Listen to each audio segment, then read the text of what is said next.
আসসালামু আলাইকুম রহমতুল্লাহ। হজরত কেমন আছেন? আলহামদুলিল্লাহ, আলহামদুলিল্লাহ, আসসালামু আলাইকুম। জি, আপনারা সহ যারা আছেন শুনতেছেন সবাইকে আসসালামু আলাইকুম রহমতুল্লাহ। সবাই ভালো আছেন? ওয়ালাইকুম আসসালাম রহমতুল্লাহ। জি আলহামদুলিল্লাহ।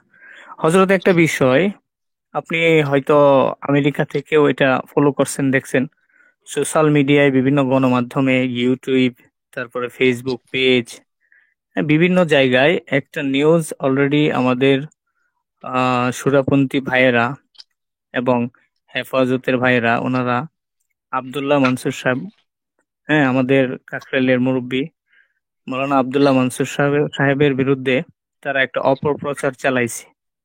হ্যাঁ, সেইটা আসলে অনেকগুলো পয়েন্ট তারা এখানে খাড়া করাইছে। তার মধ্যে একটা হইলো যে মাওলানা আব্দুল্লাহ মনসুর সাহেব নাকি উনি সাথীদেরকে উস্কানি দিছেন, হ্যাঁ, সাথীদেরকে হিংস্র বানাইছেন, উনি সন্ত্রাসী, উনি তাবলীগের কেউ না, এই ধরনের অনেক মিথ্যে অপবাদ উনার উপরে আরোপ করা হয়েছে। তো সেগুলোর আসলে কিছুটা খোলাসা দরকার যে হুজুর কেন লাইভের ভিতরে এই কথাগুলো বলছেন, আর এই কথাগুলোর দ্বারা হুজুর কি বুঝাইতে চাইছেন, আর সেটাকে কিভাবে বিকৃত করা হয়েছে, এই বিষয়গুলো একটু খোলাসা করলে ভালো হইতো। জি। আলহামদুলিল্লাহ, সুম্মা আলহামদুলিল্লাহ। আসলে আজকে আপনাদের হচ্ছে, সরি, আপনাদের বোধহয় রাত 2025 সালের আহ, রাত, আর আমাদের সকাল, মানে এখন সকাল 10টা 34 মিনিট। আলহামদুলিল্লাহ। যদিও আহ, আমরা অনেকেই গতকালকে দেখছি বাংলাদেশে সবাই খুব ব্যস্ত এই দিনের আগে বা পরে, কিন্তু আসলে আমি দুঃখিত যে আমরা আমাদের যারা দর্শক আছে অনেকে দেখছি মুসলমানরাও খুব সুন্দর করে নববর্ষের শুভেচ্ছা জানাচ্ছি, বাট আমরা আসলে নববর্ষের শুভেচ্ছা জানাতে পারতেছি না। আমি ব্যক্তিগতভাবে পরস্পর শুভেচ্ছা জানানো এটা ইসলামী শরীয়ত অনুযায়ী নাজায়েজ। তো যাক, আল্লাহ সুবহানাহু ওয়া তাআলা আমাদের এই দিনটাকে, নতুন বছরের দিন, আমাদের আমাদের বুঝকে আরো সুন্দর করে দিক, এবং সামনে আমাদের দিনগুলো আরো সুন্দর হোক, এই প্রত্যাশা আমরা রাখতেছি। আসলে যে বিষয়টা আজকে আপনি আলোচনার জন্য আনছেন, হ্যাঁ, কিছু জিনিস দেখতে দেখতে পাইলাম যে যে জিনিসগুলা আমাদের সাথীদের মধ্যে বিভিন্ন রকম বিভ্রান্তি ছড়াচ্ছে। আর যারা বিভ্রান্তি ছড়ায়, বিশেষ করে যারা দাওয়াতে তাবলীগের মেইন স্ট্রিম নিজামুদ্দিনের কাজকে কখনো পছন্দ করেন না, তারা বিভ্রান্তি ছড়াবে, এটাই স্বাভাবিক। আর এটা নিয়ে আসলে ভয় পাওয়ারও কিছু নাই। আর বর্তমানে আমাদের উপর যে হালত চলছে, এর আসল কারণ এটা হজ্জজি আহ, আমাদের আমির মানি, উনি ওনার ওনার কথার নকল করতেছি, যে উনি বলতেছেন এইভাবে যে এই মেহনতকে আমরা সমস্ত উম্মতের মেহনত হিসেবে মনে করছি না। কোন কোন ক্ষেত্রে আমরা স্বীকার করছি, বাট স্বীকার করলেও আমরা সেইভাবে করতেছি না, আর যে কারণে এই হালতের আমরা মুখোমুখি হয়েছি। তো আপনি যে বিষয়ে আজকে আলোকপাত করছেন, এই বিষয়ের আলোকে আগে প্রথমে কিছু কথা বলি, তারপর অন্য বিষয়ে যাবো ইনশাআল্লাহ। আসলে মাওলানা আব্দুল্লাহ হুজুর দামাত বারকাতুহুম, উনি অনেক কোরবানিওয়ালা সাথীদের একজন আমাদের মধ্যে। আমাদের বড়রা আসলেই বড়। আমাদের বড়দের যে দিলের মধ্যে যে কান্না, যে কষ্ট, আর যে আমাদের জন্য তাদের যে দরদ, এটা আমাদের প্রত্যেক বড়রা তাদের স্ব স্ব বৈশিষ্ট্যে সবাই উজ্জ্বল। আলহামদুলিল্লাহ। আজকে আমরা কোনো কারণে কোনো বিষয়ে এরকম দোষারোপ করতে পারি না। ইভেন ওই দিন ঘটনা ঢোকা পরে আমরা 28 তারিখে আমরা ঢুকতে চাইনি, এক পর্যায়ে বাধ্য, বা বিভিন্ন ভাবে আমাদেরকে প্ররোচিত করছে। এটার কারণে আমরা অনেক কিছু আনি, অনেকে বিভিন্ন জায়গায় বিভিন্ন মানুষ আমরা এরকম আমাদের বড়দের বিভিন্ন দোষ তালাশ করতেছি। আসলে দোষ তালাশ করা ঠিক না। সেম ভাবে আব্দুল্লাহ মনসুর হুজুর, উনি কিছু কথা বলছেন যেগুলো শুনলাম, যে আসলে এগুলো একটা, আমি আসলে কয়েকটা পয়েন্টে কথাগুলো আনতে চাচ্ছি। যেমন মাওলানা আব্দুল্লাহ হুজুর বলছেন যে আমাদের সাথীদেরই দোষ। উনি এই কথাটা বলছেন ওনার একটা বক্তব্যে। আসলে উনি কি জন্য বলছেন? ওনার তো আমাদের সাথীদের জন্য ওনার দিলে অনেক মহব্বত আছে, অনেক মায়া আছে।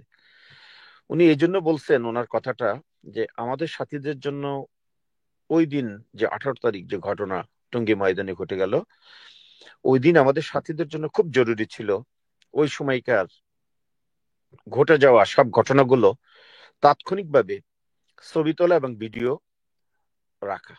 তাৎক্ষণিকভাবে আমরা যে দেখছি যে ওরা আমাদের সাথীকে মেরে ফেলছে, ইভেন ওদের সাথী, ওদের বলে ওরা যাদেরকে দাবি করতেছে তাদেরকে ওরা কতল করছে। এভাবে এই 3টা খুন, এগুলোকে সব মানে আমাদের ঘাড়ে দোষ চাপাচ্ছে, যেগুলো আমাদের কাছে প্রমাণ ছিল কিন্তু আমরা এগুলোর ভিডিও করে রাখতে পারিনি তৎক্ষণাৎ ঢোকার পরে, এবং ছবিও তুলতে পারিনি। আমরা কয়েক ঘন্টা সময়ও পাইছিলাম মাঠ বুঝে দেওয়ার আগে।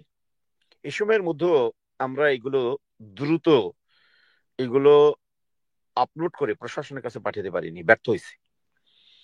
এটা খুব জরুরি ছিল ওই সময় প্রশাসনকে দিলে, ওই সময়কার যে ঘটনা, তাহলে প্রশাসনের একটা টনক নড়তো এবং প্রশাসন বিষয়টা কন্ট্রোলে নেওয়ার জন্য প্রয়োজনীয় পদক্ষেপ নিতে পারতো। এটা আমার ব্যক্তিগত ভিউ, আমার ব্যক্তিগত মতামত। হয়তো আমার ব্যক্তিগত মতামতের সঙ্গে সবাই এক নাও হতে পারেন। আর দ্বিতীয় বিষয়টা যেটা এখন আমি দ্বিতীয় পয়েন্ট আউট করতে চাচ্ছি, হুজুরের নামে অপবাদ দেওয়া হচ্ছে যে ওই বিশেষ পক্ষ যারা সবসময় আমাদেরকে অপবাদ দিচ্ছে, তারা অপবাদ দিচ্ছেন যে হুজুর সন্ত্রাসী, হুজুর নাকি সাথীদের উস্কে দিয়েছেন। আসলে নাউজুবিল্লাহ। অথচ হুজুর যে কথাগুলো বলছেন, যদি এই কথাগুলো আমরা বিশ্লেষণ করি, পরিষ্কারভাবে উনি হাদিসের আলোকে পরিষ্কারভাবে বলছেন যে কোন ব্যক্তি তার ব্যক্তিত্ব, আত্মসম্মান এবং তার সম্পদের হেফাজত করতে গিয়ে অন্যর হাতে কতল হয়, তবে শহীদদের অন্তর্ভুক্ত। এখানে উস্কানি কোথায় আছে? উনি হাদিসের আলোকে বলছেন যে খুব স্পষ্ট যে কোনো ব্যক্তি তার ব্যক্তিত্ব, আত্মসম্মান এবং তার সম্পদের হেফাজত করতে গিয়ে যদি অন্যের হাতে কতল হয়, তবে সে শহীদদের অন্তর্ভুক্ত। তাহলে এইখানে ওনারা উস্কানির কি পাইলেন? উনি তো হাদিসের রেফারেন্স দিচ্ছেন, উনি তো ওনার নিজের ব্যক্তিগত কোনো কথা বলেননি। আর হুজুর নিজের ব্যক্তিত্ব, অস্তিত্ব এবং সম্পদকে হেফাজতের কথা বলতেছেন। এটা উনি কাউকে উস্কানি দিয়ে বলেননি যে কারোর উপর হামলা করো, এ কথা উনি একবারও বলেননি ওনার এই যে ভিডিও। এরা বলতেছে, আর আগে আসলে আমার বলে রাখা উচিত, এটা যে অপপ্রচার, কত বড় অপপ্রচার। এই অপপ্রচার গুলা সাধারণত বেধর্মী এবং সন্ত্রাসী গোষ্ঠীর কাজ, এগুলা যারা এগুলো করে মিথ্যা ভাবে অপপ্রচার করে। এটা বলে রাখা খুবই জরুরি যে এটার একটা লাইভ হচ্ছিল, যেটা অনেকেই দেখতেছিলেন সেই সময়। এবং এই যে যিনি আজকে এই লাইভটা করতেছেন, ওনার পেজ থেকে এটা লাইভ হচ্ছিল। আরো সব থেকে বড় বড় আপনাদের জন্য আমার কাছে অবাক হচ্ছি যে এই যুগে এই মাওলানা আব্দুল্লাহ মনসুর হুজুর, উনি জানেন না যে কিভাবে লাইভে আসতে হয়। আল্লাহু আকবার। আমাদের বড়রা যে কত বড়, এটা বোঝানোর জন্য আমি বলতেছি, উনি জানেন না কিভাবে লাইভে আসতে হয়, যে কারণে উনি সঞ্চালককে রিকোয়েস্ট করছিলেন ফোনে কথা বলে, এটা ফোনেও আসছে। উনি জানেন না উনি ফেসবুক, ইউটিউব এগুলো চালাইতে হয় এই মর্মে। আমাদের বড়দের অভিজ্ঞতা যে নাই, এটা তার একটা দলিল। এবং উনি এটা টেলিফোনে বলতেছেন, আর এইটা টেলিফোনের কথাগুলো লাইভ হচ্ছে, যেটা লাইভ এখনো মৌজুদ এই আইডিতে। এই মিজান, আমাদের মিজান ভাই আমাদের হজরতের আইডিতে এটা এখনো মৌজুদ আছে। জি, আর এক্ষেত্রে বড়দের হজরত, জি, বড়দের কথায় এটাকে আপাতত প্রাইভেসি রাখা হয়েছে। আচ্ছা, ঠিক আছে। তাহলে এটা আমরা দেখছি যে যে এটা ছিল, আমি আপনার এই পেজ থেকে দেখছি, তো ওইখান থেকে তারা এই কথাগুলোকে তারা সরাসরি স্ক্রিন রেকর্ড বা অন্য কিছু করেই এটা ভাইরাল করে তারা বলতেছে গোপন আলাপ ফাঁস। এখানে কোনো গোপন আলাপ ছিল না, আর এটা সবার উম্মতের জন্য ছিল। এখন আমি আসি আমার তৃতীয় পয়েন্টে। আমাদের আব্দুল্লাহ হুজুর বলছেন যে মুফতি মুয়াজ বিন নূর সাহেবকে গ্রেপ্তার করার মাধ্যমে ওনার জন্য নিরাপত্তার ব্যবস্থা করা হয়েছে, এরকম একটা কথা উনি বলছেন। তা যে চরম সত্য, এটা কিন্তু ইতিমধ্যে আমরা বাংলাদেশের সব মানুষ দেখতে পাচ্ছি। এটা কত বড় সত্য কথা উনি বলছেন যে মুফতি মুয়াজ বিন নূর সাহেবের গ্রেপ্তারের মধ্য দিয়ে ওনার নিরাপত্তার ব্যবস্থা করা হয়েছে। এইটা হচ্ছে যে যদি আমরা দেখি যে ভিডিও সার্ভিলেন্স, সিসিটিভির ক্যামেরা, যেটা পুলিশও দেখছে যে মুয়াজ বিন নূরকে গ্রেপ্তারের সময় এরকম একজন মজলুম আলেম, এরকম তার উপরে এরা কি অত্যাচার নির্যাতন করে তাকে বাসা থেকে টেনে হিঁচড়ে বের করে নিয়ে গেছে। আসলে হুজুরের এই কথার উদ্দেশ্য হচ্ছে যে আমরা যদি পুলিশ প্রশাসনের কাছে এখন বা জেলখানায় যতটা নিরাপদ ওই ফিল করতেছে মাওলানা মুফতি নওয়াজ বিন নূর, আপনারা মনে করেন এই যে সিচুয়েশন, এই সিচুয়েশনে মুফতি নওয়াজ বিন নূর কি এত বড় নিরাপদ থাকতেন? ওরা তো আমাদেরকে, আমাদের এরকম ওলামাদেরকে সন্ত্রাসী বলতেছে, তাদেরকে ধরে পিটায়ে মেরে ফেলার চেষ্টা করতেছে। পুলিশ প্রশাসন নিরুপায় হয়ে তখন অ্যারেস্ট করতেছে, গ্রেপ্তার করতেছে। আপনার ভিডিও সার্ভিলেন্সে দেখেন যে ওইখানে সাদা পোশাকের মানুষজন ছিলেন, তারা এসে মারতেছেন। তারা কে? তাদের পরিচয় কিন্তু এখনো উদ্ঘাটন হয়নি। তাইলে এই হালত আমরা দেখতেছি যে শুধু মুফতি মুয়াজ বিন নূরের ক্ষেত্রে না, 64 জেলায় আমাদের সাথীদের দেখেন কয়েকদিনে বিচ্ছিন্ন ভাবে প্রায় 800-র উপরে ঘটনা ঘটে গেছে, এবং সাথীদের ঘর থেকে বের করে এনে তাদের ঘর থেকে তাদের স্ত্রী, কন্যা, ছোট বাচ্চার সামনে তাকে মারধর করা হচ্ছে, তাকে এরকম বিভিন্ন ভাবে অপমান করা হচ্ছে। কোন সাথী এরকম, তারা বলতেছে যে আমার আত্মহত্যা করতে ইচ্ছে করতেছে। তারা মানুষকে আত্মহত্যায় প্ররোচিত করতেছে, যে ছোট বাচ্চাদের সামনে যখন এইভাবে একটা ফ্যামিলি, একটা স্ত্রীর সামনে একটা পুরুষ সে এরকম নিরুপায় হয়ে যাচ্ছে, তাকে একটা মিথ্যা ট্যাক্সা দিয়ে নিয়ে এরকম উল্টাপাল্টা ট্যাগ দিয়ে তার পুরো ফ্যামিলি লাইফ, তার বাচ্চাদের মানসিক ভাবে তাদের বেড়ে ওঠায় প্রতিবন্ধকতা করতেছে। এই বাচ্চাগুলা যখন বড় হবে, একবার থিঙ্ক করেন, আপনাদের সকলের ঘরে এই অবস্থা আছে। এইভাবে 64 জেলার বিভিন্ন সাথীদের বাড়িতে রাখা হামলা চালাচ্ছে, এরকম মিথ্যা প্রোপাগান্ডা ছড়াচ্ছে, আর এরকম তাদের দোকানপাট, ব্যবসা প্রতিষ্ঠানে হামলা চালাচ্ছে। আমরা দেখছি একটা মার্কাজ মসজিদও ভেঙে ফেলছে, মসজিদ থেকে কোরআন ছুঁড়ে ফেলে দিচ্ছে, আমলরত অবস্থায় মানুষকে মারতেছে, মসজিদ থেকে বের করে দিচ্ছে, সরাসরি কাফের ফতোয়া দিচ্ছে।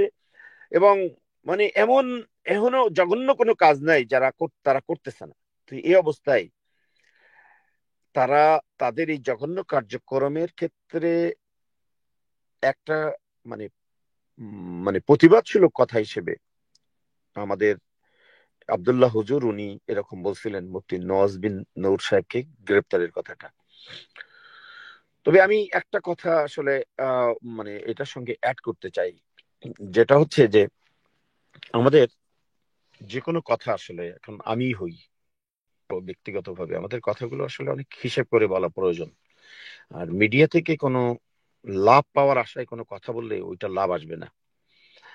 আর আমি নিজেই গত কয়েকদিন যাবত, আমি এটা বেশ কিছুদিন ধরে করি, আমার প্রোফাইল লক করি, আবার মাঝে মধ্যে আসি, মানে মন মানে না জানার জন্য কি হচ্ছে দেশে, কি অবস্থা। অনেক তথ্য মানে মানে সঙ্গে সঙ্গে পাই না, বেরোয় যায়। জানি যে মিডিয়া আসলে কোনো আমাদেরকে কোনো উপকার করতে পারবে না, আপনি পারবেন না। যারা সত্যের পথে আছেন তারা এরকম সত্যকে, যে সত্য, আসল সত্যকে চাপা দিয়ে মিথ্যাকে প্রতিষ্ঠিত করবেন, যেটা ওনারা করতেছেন।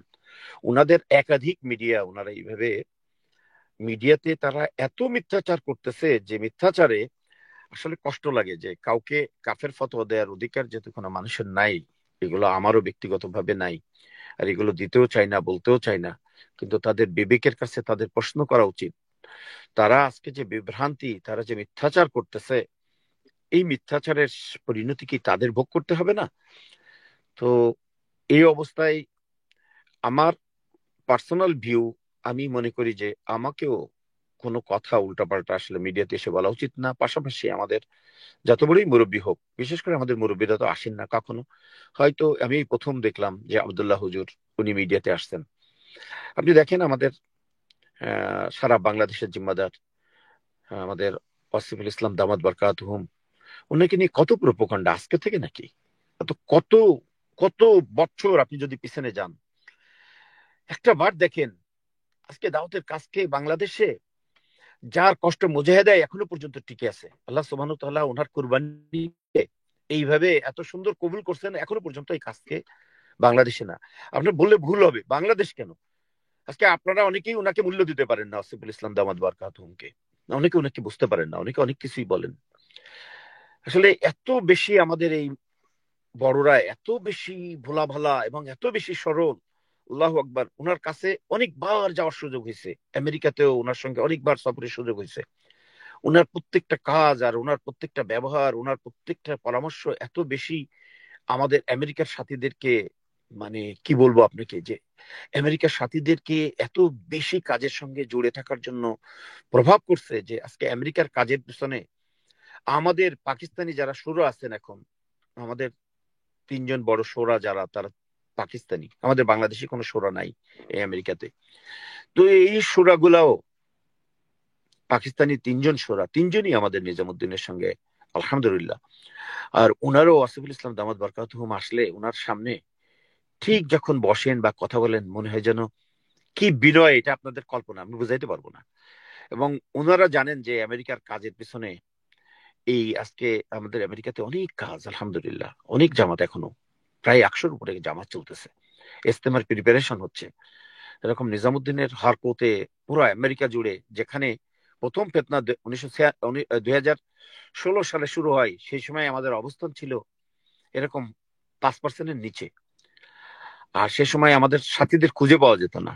আর আল্লাহ কয়েকদিনে কি অবস্থা করে দিছে, এখন আমাদের সংখ্যা 95-এর উপরে, তাদের সংখ্যা 5-এর নিচে। তাইলে কাজ কোথায় চলে গেছে? শুধুমাত্র আমাদের বড়দের কথা তারা মানে এইভাবে পালন করছে। আর এখানে আমাদের কোনো সেন্ট্রাল মার্কাজ ছিল না, আপনাদের যেমন কাকরাইল মার্কাজ আছে। তা আমাদের সেন্ট্রাল মার্কাজ যেটা ডালাসে হয়, এটা এটা স্বপ্ন দ্রষ্টা ছিলেন এই আসিফুল ইসলাম দামাত বারকাতুহু, যিনি আমাদের আমেরিকাতে এই আমেরিকার সেন্ট্রাল মার্কাজকে করে আমাদের কাজের গতিশীলতা এনে দিয়েছেন। এবং ওনার এই বিভিন্ন পদক্ষেপ আজকে আমাদের আমেরিকার কাজকে বাড়াই নিচ্ছে। তো আমি আসলে যেটা বলতে চাচ্ছিলাম, মূল উদ্দেশ্য এই কারগুজারি না, মূল উদ্দেশ্যটা হচ্ছে যে আজকে আমি না শুধু আমাদের বড়রা, তো আমি তো আসি, আমি তো খুব নগণ্য একজন মানুষ, আমার তো কোনো দাম নাই, আমি তো দাওয়াতের দাওয়াতের কাজের মর্ম এখনো বুঝি না। আপনারা বাংলাদেশে অনেক সাথী আছেন, আল্লাহু আকবার, আপনাদের মধ্যে যে বুঝ আছে, আমি আল্লাহ আমাকে সুযোগ দিছিলেন মেহেরপুরে 2016 সালে 40 দিনের জামাতে আপনাদের সঙ্গে ছিলাম, অনেক বড় জামাত। আপনাদের প্রত্যেকটা সাথীর যে যোগ্যতা, আপনাদের তিন চিল্লার সাথীদের মধ্যে যে যোগ্যতা, আল্লাহু আকবার, এরকম যোগ্যতা পৃথিবীতে খুব কম দেখা যায়। সারা দুনিয়াতে হাতে গুনে আপনি অন্য অন্য দেশের মানুষের মধ্যে এই যোগ্যতা পাবেন না। তো ইন্ডিয়ার মানুষের মধ্যে পাবেন, আর আপনাদের মধ্যে পাবেন, আরো অনেক দেশের মধ্যে আপনি আছে, কিন্তু এইরকম যোগ্যতা পাবেন না। আল্লাহ আপনাদেরকে এত সিফত, এত যোগ্যতা দিছে। আর যে কারণে আজকে এখনো পর্যন্ত আপনারা কাজকে দেখেন, এত আঘাতের পরও আপনারা কাজের সঙ্গে লেগেছেন। আপনাদের দিল পরিষ্কার হয়ে গেছে, হক কোনটা হক আর কোনটা বাতিল এটা আপনাদের সামনে চলে আসছে, এটা খুব স্পষ্ট হয়ে গেছে। তো এই অবস্থায় আমি না শুধু, এরকম আমাদের বড়রা, আমি তো উচিতই না, আমি নগণ্য মানুষ, আর আমাদের বড়রা তো কখনো মিডিয়াতে আসেন না, কোনো কথা বলেন না। আমাদের আসিফুল ইসলাম দামাত বারকাতুহু থেকে শুরু করে এই যে আজকে মাওলানা আব্দুল্লাহ হুজুরকে নিয়ে কথা বলা হচ্ছে, উনিও আসেন না। এরকম আমাদের কোনো বড়রা কখনো আসেন না, এবং ইনশাল্লাহ ওনারা আর আসবেন না হয়তো, আমি আশা করি। তো আমাদের বড়দের যেহেতু আসেন না, এটা হজ্জুজির গাইড। আর আমরা ইনশাল্লাহ চাই না যে আমাদের বড়রা সেই পচা মিডিয়াতে, আসলে মিডিয়ার মাধ্যমে দিন প্রচার হবে না, যেটা আমরা কোভিড সময়ে যে সন্ত্রাস হয়েছে, দেখেন অদ্ভুত লাগে, অবাক লাগে। গত 2-3 দিন আগে দেখলাম আপনার 71 টিভি, বাংলাদেশের যে 71 টিভি কে বলা হতো একটা নির্দিষ্ট দলের বাক্স, বার্তা বাহক, এই 71 টিভি তার খোলস বদল করতে চাচ্ছে এখন। এবং সে দাওয়াতে তাবলিগ নিয়ে অনেক মিথ্যাচার করতেছে, যেটা সর্বশেষ সে একটা রিপোর্ট করছে, ভারতের গোয়েন্দা সংস্থার প্রধান দোভালের সঙ্গে হজরজির কি কথা, এইটা সে তুলে ধরছে। একটা ভদ্র মহিলা, ওনার তো জ্ঞান থাকা দরকার। দোভালের তো হজরজির সঙ্গে বৈঠকের কোনো সুযোগ নাই। একটা চাবি দেখানো হচ্ছে, ওই চাবিটা কি? ওই তো মার্কাজের চাবি।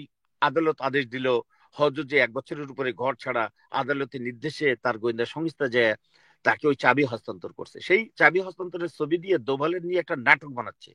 এরা রাতারাতি এই যে একটা দলের ছিল, তাদের কাছ থেকে ওই সময় সুযোগ নিছে, এই হেফাজত কওমি জননী বানাইছে। আজকে এই হেফাজতের আবার সুদৃষ্টি আনার জন্য এই 71 টিভি দেখেন কি সুন্দর সাফাই শুরু করে দিচ্ছে, তাদেরকে বয়কট করতেছে সারা বাংলাদেশ। আর এ হজরতজি মাওলানা সাদ শেখ দামাত বারকাতুহুমকে এরকম ট্যাগ লাগাচ্ছে ওদের মতো। তো এইটা হচ্ছে আমাদের বাংলাদেশ, যেখানে সবই সম্ভব। এ কথা মানুষ কল্পনাও করতে পারে না যে দাওয়াতে তাবলীগের মেহনতকে কারা ভাঙতে চাচ্ছিল। এগুলো পুরো সূক্ষ্ম জিনিস সব আমাদের সামনে আছে, বারবার বলা হয়েছে, এগুলো আর বলার চেষ্টা করতেছি না। তো বলতে চাচ্ছি, এই যে মিডিয়া, এই মিডিয়ার শয়তানিতে আমরা দেখলাম যে একটা পত্রিকা হাতে নিয়ে মুস্তাকুন নবী, আমি জানি না উনি কোত্থেকে, উনি আলেম হয়েছেন, আল্লাহ আমারে মাফ করুক, আমি সমালোচনা করতে যাচ্ছি না, কিন্তু আমার কাছে মনে হচ্ছে যে একটা কার্যাবী ব্যবহার উনি করছেন। যে একটা পত্রিকা হাতে নিয়ে উনি বারবার বলতেছেন এই সেই পত্রিকা। আমার খুব কষ্ট লাগছে, মনে হচ্ছে যে আল্লাহ সুবহানাহু ওয়া তাআলা ওহির দরজা তো বন্ধ। আমি খুব কষ্ট পাইলাম যে মিডিয়া কি করতেছে। আমি আপনাদেরকে একটু দেখাই, আপনারা সবাই দেখছেন, তারপরও দেখাই, এটা আপনাদের সামনে সবার সামনে আছে, কিন্তু আমি খুব কষ্ট পাইছি। আপনারা বাংলাদেশের মানুষ দেখছেন কিনা আমি জানি না। না না, এটা এটা সরি, একটু একটু একটু যদি আনা যায়, আমি চেষ্টা করতেছি, আমি জানি না আনতে পারবো কিনা। হ্যাঁ, আমি পাইছি সম্ভবত, একটু আপনাদেরকে দেখাই, আপনারা একটু দেখেন কি বলতেছেন উনি। তোমরা যে মুসাদের টাকা নিয়েছ, উন্মোচিত হয়ে গেছে। কোন পত্রিকা, নাম কি? আবার বলেন, এটা কি, কোন দিনের, আজকে কোন দিনের, আজকে আবার বলেন কোন দিনের? 18ই ডিসেম্বর 2024 নয়া দিগন্ত তোমাদের সমস্ত পরিকল্পনা ফাঁস করে দিয়েছে। তোমরা মুসাদের অর্থায়নে, তোমরা রয়্যাল ষড়যন্ত্রের অংশ হিসাবে তোমরা এটা করেছো শুধুই বাংলাদেশকে অশান্ত করার জন্য, বাংলাদেশটাকে ধ্বংস করার জন্য। তোমরাই, তোমাদের মুখ উন্মোচিত হয়ে গেছে, তোমরাই ধ্বংস হবা ইনশাআল্লাহ। ওলামা উম্মতেরও কোনো অসুবিধা হবে না, তাবলীগেরও কোনো অসুবিধা হবে না ইনশাআল্লাহ। বলেন ইনশাআল্লাহ। আমি আমি ফটো করে নিয়ে আসছি, কিন্তু ফটো করলে যদি বিশ্বাস না করেন, এর লেগে মূল পত্রিকা নিয়ে আসছি।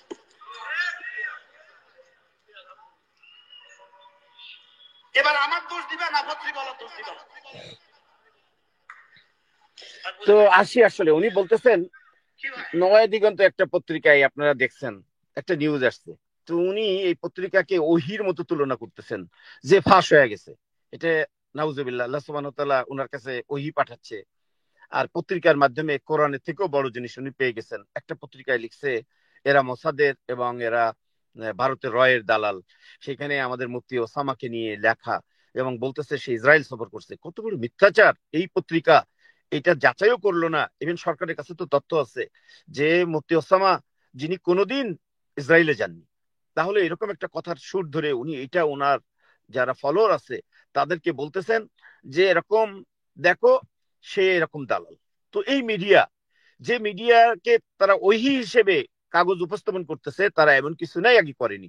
কাজেই তারা মাওলানা আব্দুল্লাহ মনসুরের এই কথাগুলোকে নিয়ে যে তারা এই যে বাড়াবাড়ি করতেছে, যেটা এটা নতুন কিছু না। আর এটাতে ভয় পাওয়ার বা শঙ্কিত হওয়ার কোনো কারণ নাই। এটাতে শঙ্কিত হওয়ার কারণ নাই যে তারা এইভাবেই মিথ্যা প্রচার করে, যেটা মুস্তাকিম নবী তার একটা বয়ানে না, এরকম আরো একটা বয়ানে সেরকম সবাইকে বলছে, সবাই বলো কাফের কাফের কাফের। এইভাবে কাফের বলে সবার মুখ থেকে স্বীকারোক্তি নেওয়া হচ্ছে। তো আজকে যদি সে এই যে কাফের যেটা, এটা যদি প্রমাণ করতে ব্যর্থ হয় যে এরা কাফের না, তাহলে তাদেরকে কাফের হয়ে মরতে হবে। তার মানে কি, উনি ওনার এই বক্তব্য দ্বারা অনেক মানুষকে আজকে ধর্মের থেকে ধরে নিয়ে চলে যাচ্ছে, মুসলমানদেরকে কাফের বানিয়ে দিচ্ছে। উনি ওই মুসলমানদের মুখ থেকে স্বীকারোক্তি আদায় করে বলো কাফের কাফের কাফের, দ্যাট মিনস ওনারা কাফের হয়ে যাচ্ছেন। কত বড় দুর্বিসন্ধি নিয়ে আজকে তারা কাজ করতেছে আল্লাহ জানেন, আমি জানি না। এইটা একটা। দ্বিতীয় আর একটা দেখলাম যে উনি কাকরাইলে, মনে হয় ওটা ওনার জীবনের প্রথম কাকরাইল সফর। উনি ওই দিন রাত্রে কাকরাইল যে বলতেছেন এটা আমাদের কাকরাইল, এটা আমাদের ছিল, এটা আমাদের আছে, এটা কিয়ামত পর্যন্ত থাকবে।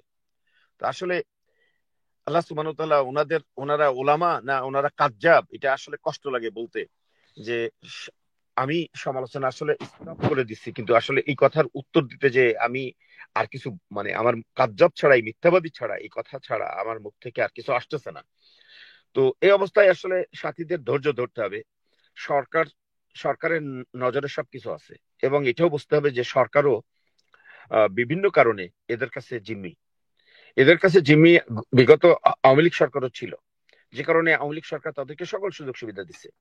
আর বর্তমান সরকারও তাদের কাছে জিম্মি, যে কারণে তারা খুন হলো নিজামুদ্দিন অনুসারী মামলা করালেন স্বরাষ্ট্র উপদেষ্টা বসে পাশে ডিটেকশন দিয়ে, এবং সেভাবে অ্যারেস্ট করতেছে। এই অবস্থায় কাকরাইলও তাদের দখল করে দিল। একটা পর্যায়ে তারা একটা পরিপত্র জারি করছে। এই পরিপত্রতে জেলার বিভিন্ন মার্কাজের ব্যাপারে তারা কিছুটা দিক নির্দেশনা দিচ্ছে। এটার ব্যাপারে কিন্তু কাকরাইল মার্কাজের দিক নির্দেশনা দেননি তারা। তারা এটা সরকার কৌশলে এটা কিন্তু অফ রাখছেন, কারণ সরকার কৌশলী তাদের সঙ্গে। তারা সরকার জানে এরা অনেক কিছুই করতে পারে, তো যে কারণে কাকরাইলটা একরকম কৌশলে তাদের দখলে এখনো রয়ে গেছে।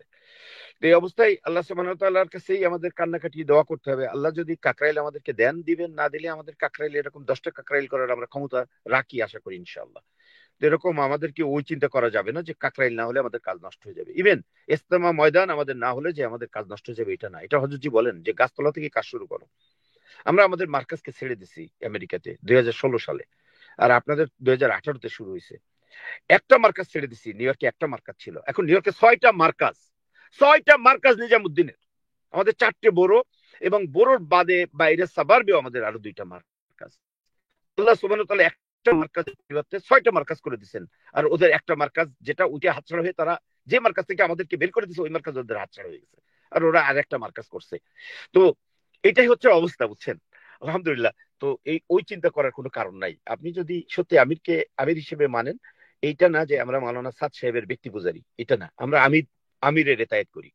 ওই জায়গায় যদি অন্য কেউ আসে আমরা তাকেই মানবো। তো এইগুলো মিথ্যা তহমত, তারা তাদের স্বভাব, তারা এটা দিচ্ছে। আর আজকে এরকম আমাদের কাছ থেকে কাকরাইল হাতছাড়া হয়ে যাবে বা এরকম বিশ্ব ইস্তেমার মাঠ হাতছাড়া হয়ে যাবে, এটা নিয়ে চিন্তার কোনো কারণ নাই। ওই মাঠ তারা কোনোদিনও ভরতে পারবে না ইনশাল্লাহ, ওই মাদ্রাসা ছাত্রদের দিয়ে ছাড়া, যেটা এখন তারা পারতেছে না। তারা দেউলিয়া হয়ে গেছে, তাদের সাংবাদিক সম্মেলন করাচ্ছে হেফাজত নেতাদের দিয়ে, প্রকাশ্যে এনে দিচ্ছে হেফাজত নেতাদের। দেখেন সেই হেফাজতের মধ্যে 2টা 3টা টুকরো হয়ে গেছে। এবং দেখেন অনেক মানুষ এখন বিভিন্ন কর্নার থেকে মানুষ মুখ খুলতেছে, একজন না, এরকম প্রত্যেকটা মানুষ মুখ খুলতেছে। এবং এক ওলামা দেখলাম গত 2 দিন আগে একটা বয়ান করছেন, এবং বয়ানে উনি বলতেছেন যে শেখ হাসিনা অল্প দিনের জন্য এত আরাম করে, এত খাতিরের মানুষ ছিল, হঠাৎ করে খাতির নষ্ট হয়ে গেল, মাওলানা মামুনুল হককে কিছুদিনের জন্য জেলখানায় নিচ্ছে। কিন্তু এটা ভুল করছে, শেখ হাসিনা তো পতন হয়ে গেছে, কিন্তু এই সরকারের উচিত মামুনুল হককে আরো বেশি দিন জেলখানায় রাখা। এই কথাগুলো এই দেশের ওলামারা, আপনাদের দেশের ওলামারা বলতেছে এটা, দেখেন। তারপরে দেখলাম গত কয়েকদিন আগে বাংলাদেশের একজন বিখ্যাত ওলামা মহিসুন্না বল হয়, উনি একটা না 2-2টা করে চট থাপ্পড় বসাই দিচ্ছেন। তো এরকম দেখলাম আমাদের আর এক ভাইয়েরা, যারা আহলে হাদিসের ভাইরা, দেখলাম অনেক সুন্দর করে তারা বয়ান দিচ্ছেন। তারা বলতেছেন তাবলিগ ধ্বংসের রাজনৈতিকালারা নামছে, এরা আমাদেরকে দেখতে পারে না, আর এখন তাবলিগ বিভাজন করে দিবে, নিরীহ মানুষদের উপরে এই রাজনৈতিক হেফাজতের চক্র কাজ করতেছে। তারা ভুলে গেছে যে তাদের আমলনামা সবাই জানে, তারা নাকি 501 জন, এই একজনের বয়ান শুনুন, 501 জন তারা নাকি স্বাক্ষর করে দিছিল কিছুদিন আগে তার বিচারের জন্য। বলে আমরা 501 জন ওলামা স্বাক্ষরিত কাগজ দিছিলাম, সারা দেশের জাতীয় পত্রিকা আসছে, সাংবাদিক সম্মেলন হয়েছে, সরকার সেই সময় ব্যবস্থা নেয়নি।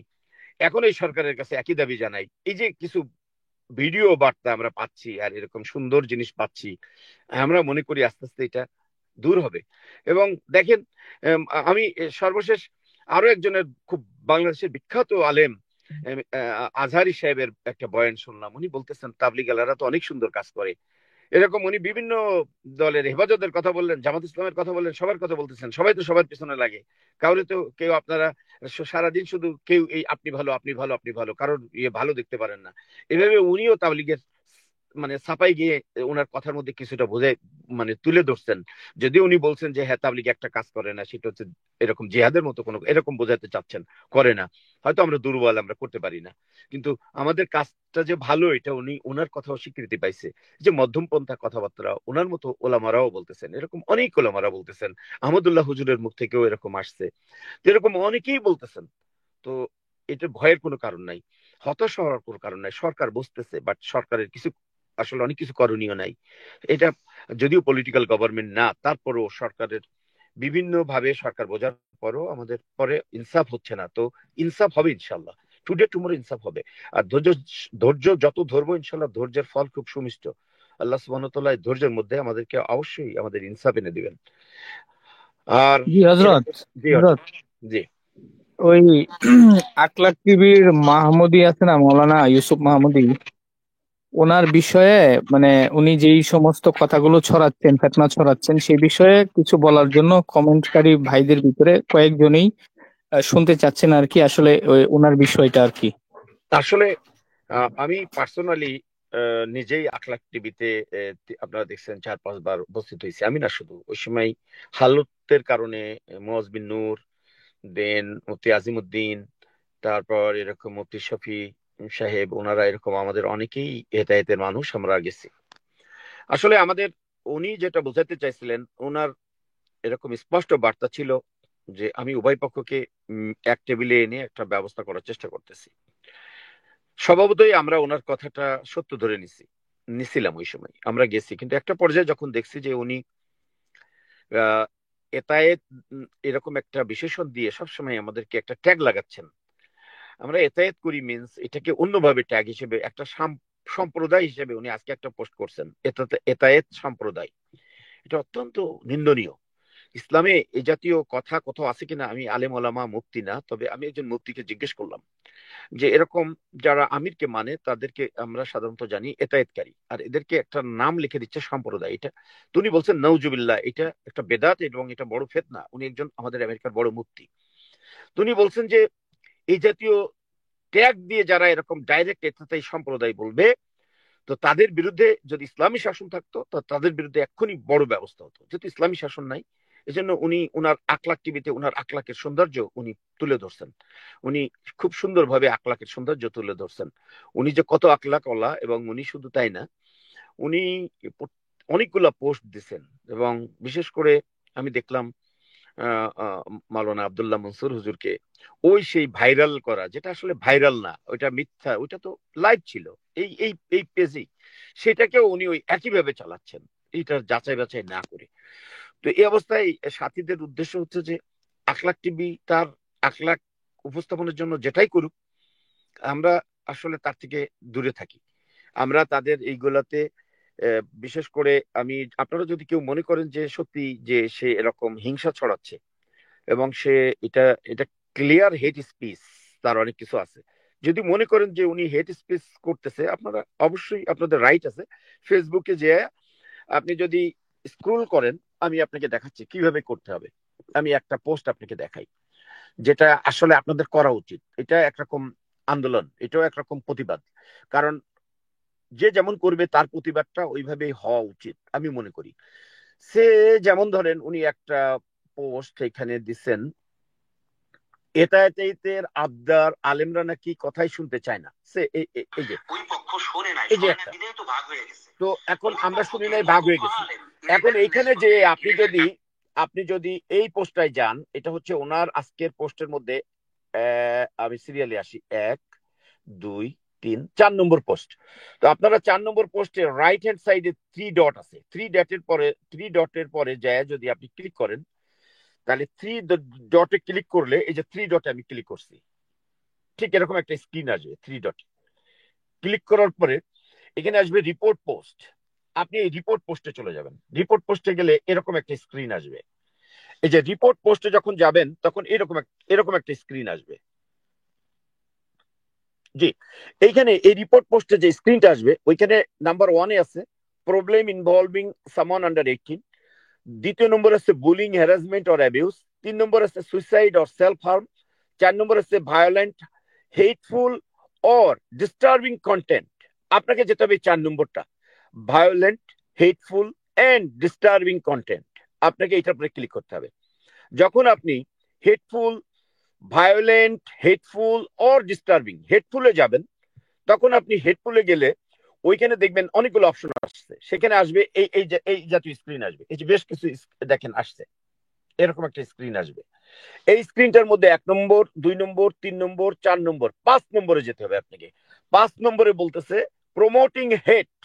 আপনাকে প্রমোটিং হেটের পরে ক্লিক করতে হবে। প্রমোটিং হেটের পরে ক্লিক করে এরপরে যাবেন, এখানে বলবে how does it promote hate. Facebook জিজ্ঞেস করতেছে কিভাবে এটা হেট প্রমোট করতেছে, দেখেন। তখন এখানে 2টা অপশন আসবে। ফার্স্টে বলতেছে it represent and organise hate group, আর 2 নম্বর আছে পোস্টিং হেটফুল স্পেস। আপনাকে করতে হবে 2 নম্বর, পোস্টিং হেটফুল স্পেস।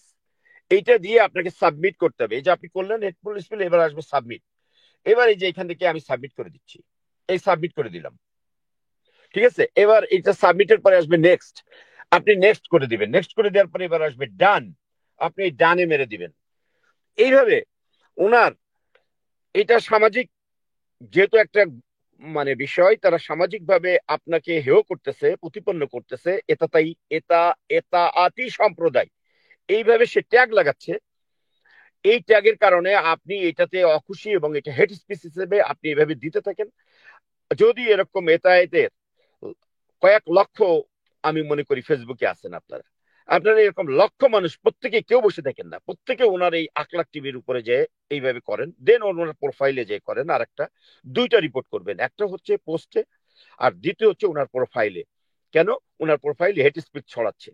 এই সেম ভাবে যদি হেট স্পিচ দিতে পারেন, তো ওনার আকলাক টিভিটা বন্ধ হয়ে যাবে। ওনার আকলাক টিভি বন্ধ করা এখন সময়ের দাবি। এবং যেহেতু এটা আমরা পারবো না ওনাকে স্টপ করতে, ওনার কথাগুলোকে, তো সামাজিক ভাবে ওই ফেসবুকের মাধ্যমে ওনাকে এটা করতে হবে। এটাই হচ্ছে আমার বক্তব্য।